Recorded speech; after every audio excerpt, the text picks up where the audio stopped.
Hey everyone, this is Dr. Francisco Maia, physical therapist and founder with the K9 PT, and we specialize in helping senior dogs improve their daily activities so they don't need to rely on pain medication for the long run.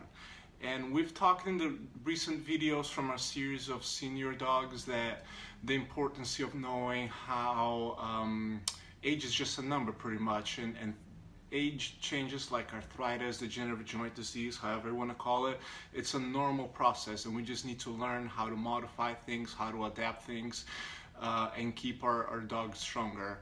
And one of the things I mentioned in a previous video also is the arthritis, the snowball effect, where when our aging pups start slowing down because of issues like arthritis, we tend to just let them slow down, and what that causes is weakness, and then as they get weak, they lose endurance, and as they lose endurance, they can do less and less, and it just creates this snowball effect where things just get worse and worse. And one of the things that we need to do is break that cycle, and the best way to break that cycle is through exercise, okay?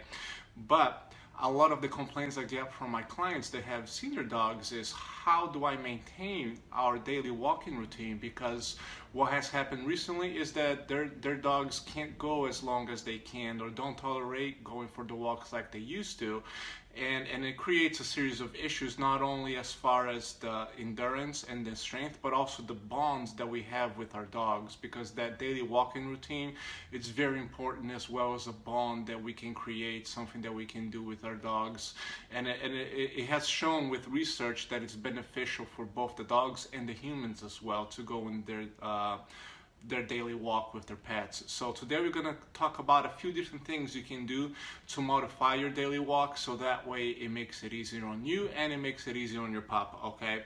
So the first modification, we're going to take into account the weather, okay? And right now here in Chicago, things have finally started cooling down a little bit, but it was pretty hot for quite a few weeks. And during those times when it's really warm, the best thing to do is to try to go out with your pup when it's a little bit cooler, so earlier or later in the day, before we have that sun just hitting straight on us. That's going to help improve their endurance. And on the other side, when it does get cold, I know we're not looking forward to it, but it is going to get cold eventually here in Chicago. We need to take into effect the weather from the other side of things too. So when it gets too cold, then actually going in the middle of the day when it's sunny and it's a little bit warmer can be beneficial as well.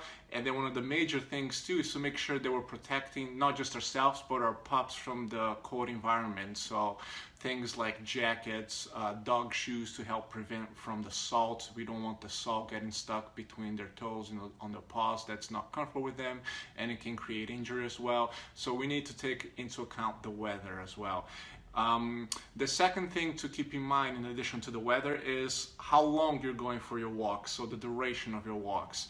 So most people, I think on average, usually walk about 25-30 minutes a day, at least for the longer walks with their pups, and then as they start aging, they can't go that far, and it can be frustrating for the pet parent when your dog can't go as far as they used to. But the best thing to keep them in shape and to help build up their endurance is going to be keep the walks shorter but more frequent. So you can still target 40-60 minutes a day, whatever it may be that your pup is used to, but instead of doing, let's say, 2 30-minute walks, let's do 4 15-minute walks. So instead of doing 2 20-minute walks, let's do 4 10-minute walks. Keep it shorter. It's gonna make it easier for them to keep up with you, but still building up that endurance, still building up that stamina, and at the same time it's gonna help them with the recovery, because if they're not going for a super long walk, they're less likely to get sore afterwards. So that's an important part as well. And talking about the recovery, about that soreness, we're gonna segment into our third modification, which is no weekend warriors, okay? And the term weekend warriors, we're all kind of like familiar from like the human rehab side of things. Weekend warriors are those people that don't do much during the week because we're busy with life, with work, and etc. But then comes the weekend, we try to go play sports with our friends, we try to go on this super long hike or whatever it may be, and then we get hurt because our body is just not conditioned during the week to support the load that we're putting our body through the weekend. Well, our dogs are the same thing. So if your dog is a couch potato during the week and you want them to go on the weekend and do longer exercises, that you just predisposing them to getting hurt, to getting injured, to get sore. So let's try. You can still bump up the level of activity within the weekend, but try to maintain a certain level of activity during the week, so that way there's not a huge jump in between what you do during the week and during the weekend, okay? So that's important as well for us and important for our senior pups as well. And then the fourth and last thing is the importance of adding like a strengthening exercise program in addition to the walks. Walks by itself can be a great exercise, especially for endurance and stamina, but it doesn't help build up much strength per se.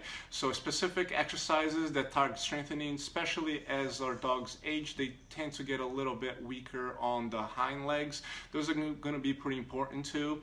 We're going to talk about some exercise you can do in the future, but if you have any questions about which exercise could work for your dog, feel free to message me. I'm more than welcome to discuss some of those with you, okay? So those are 4 things to keep in mind to make their daily walking routine with your dog more beneficial and more enjoyable for both of you.